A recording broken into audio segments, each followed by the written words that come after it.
শুভ সন্ধ্যা বন্ধুরা। সন্ধ্যাবেলার প্রথম কাজ হলো সন্ধ্যা দেওয়া। সন্ধ্যা দিয়ে সন্ধ্যার কাজ শুরু হয়ে যায়। তো যাই হোক, সন্ধ্যার অন্তত দেওয়া হয়ে গেছে। এক কাপ চাও খেয়ে নিয়েছি। আজকে একটু চা খাওয়ার খুব ইচ্ছা হচ্ছিল।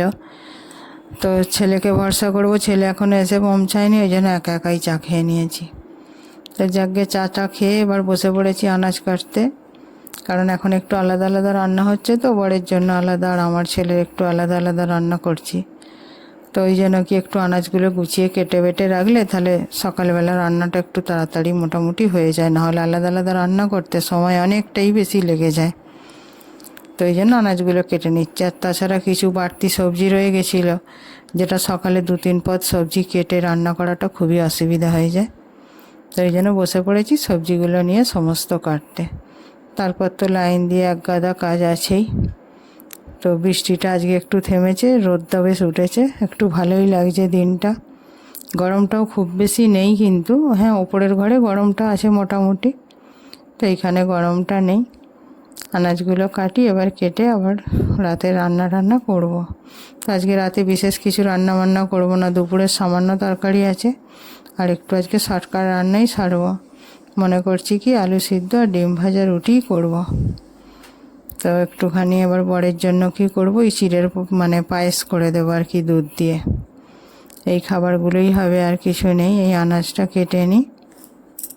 একটা সময় বুঝতেই পারতাম না যে সংসারে এত কাজ করতে হয় বলে, কিন্তু এখন কাজ করি তো বুঝতে পারি যেন এক মুহূর্ত বসারও ফুরসত নেই।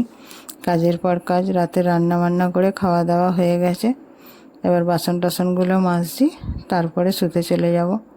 মোটামুটি সব কাজ হয়েই গেছে, খালি বাসনটা ধোয়া হয়ে গেলে উপর করে দিলেই হয়ে যেত।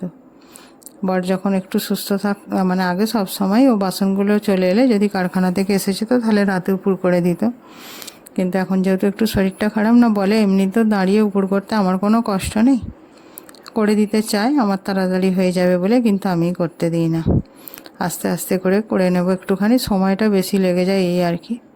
আমি বলি ঠিক আছে তুমি শুয়ে থাকো, তাহলে আমি করে নিচ্ছি আস্তে আস্তে, তারপর যাব ওপরে শুতে। এইসব। ছেলে তো ওপরে জল টল নিয়ে চলে গেছে, ওর পড়া পড়ছে। তো বিছানা টিছানা করা সমস্ত কাজই হয়ে গেছে।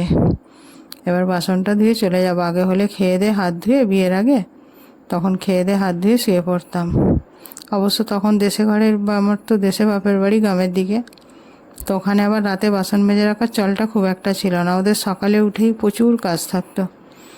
বাইরে বড় বড় উঠোন ঝাড় দেওয়া, ঘরদোর মোছা, বাসন মাজা, কত কাজ। আর আমরা এখন কি বলুন তো, এই সামান্য ঘরটুকু মুছতেই যেন ক্লান্ত হয়ে পড়ি। সকালে উঠে এটাই বিরক্ত মনে হয়, কত কাজ করতে হচ্ছে।